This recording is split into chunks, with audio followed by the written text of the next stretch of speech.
Hello guys! This will be a relatively quick video. Share ko lang sa inyo yung experience ko dito sa may Duhan top box. Kasi marami nagtatanong kung anong performance nito. So, itong motor na to is a KTM 790 and merong 390 na. Tapos before that, meron kaming Dominar. At ito rin yung ginamit ko. So, yung motor na yon naka more than 3 years na siya. And hindi naman nasira yung top box. Tapos, ito rin yung ginamit ko kasi happy ko sa performance nun. At ito yung nilagay ko dito sa 790. At itong motor na to, although a little over a year lang siya, tinakbo niya nasa 16,000 kilometers na siya. And reason for that is, lagi ko siyang ginagamit sa long ride. At yung pinaka-longest ride na ginawa ko dito is yung nag-Philippine loop ako. So all in all, I covered, kasama na yung side trip, 6,000 kilometers nung nag-Philippine loop. And so naulanan siya, nainitan, naarawan, naalkabukan, at minsan pang natumba. Pero buo pa rin yung top box. At yung pinaka-importante siguro dito, isa sa pinaka-importante is yung water tightness nito. So dito ko nilalagay yung mga gadgets ko. Yan. Kasi may saddlebag ako dito. More of mga damit yun. Pero dito yung mga gadgets. Like laptop, camera, battery, ganyan.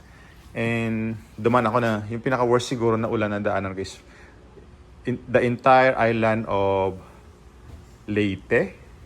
Tapos mga 3/4 ng island ng Samar. Umuulan noon nung nag-Philippine loop ako at hindi po nabasa yung gamit ko dito. Yan. So very happy ako sa kanya. Magaan kasi made of plastic siya.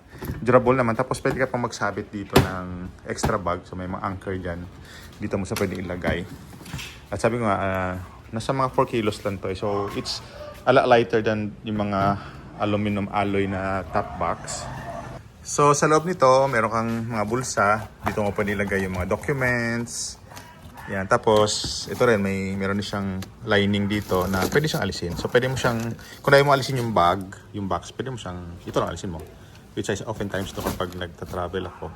Siwanan ko lang sa ilalak dito and it's good. So maayos yung mga rivets niya. Yan, hindi siya lumuwag. Dito, ganun din. Yan, may mga rivets din dyan, tornilyo. So maayos po yung build quality nito. Isa lang yung naging problema ko dito. Ito, muntik na siya mahulog. Actually, yung bag na yun, nahulog yun. Yan, nalaglag siya. At ang reason for that is, ito. Yan. So meron siyang 4 na anchor points. Yan, made of plastic din yan. Tapos, may portion dito na medyo, yan, malambot siya. Medyo flimsy dito. So may tendency siya na matanggal. Yung dito walang problema kasi mas sturdy sa secure. So ito siya. So ang ginagawa ko ay para hindi umalog. Tapos, dapat make sure din lagi na hinigpitan mo to dito. Pag lumuwag kasi alog-alog yung gagalaw. Pag numipis yan, pwede siyang matanggal din. So ginagawa ko is, nilalagyan ko siya na dito, ng tali. Yan. Additional na mount anchor lang para hindi siya lumuwag. So ito may gagaskas lang sinalaglag nga to.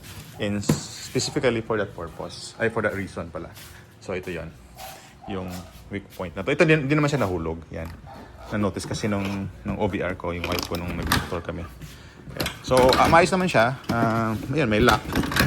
Yung, baka malaglag. Both dito sa mount dito at saka yung sa may cover niya. Sa top cover niya. So overall, I'm quite happy with this Duhan top box. So kung yung thorough review nito, tingnan nyo na lang, may isasama ko sa link dito sa may description yung unang mga video ko about this top box. Kaya guys, so it's a highly recommended. I think mura na lang to when I bought this first time. Nasa mga 3,500 ata siya. So I think right now, sa mga kuha mo siya na less than 3,000. So it's really a good buy and a good deal. So yeah, thank you. Take care, Rider here again.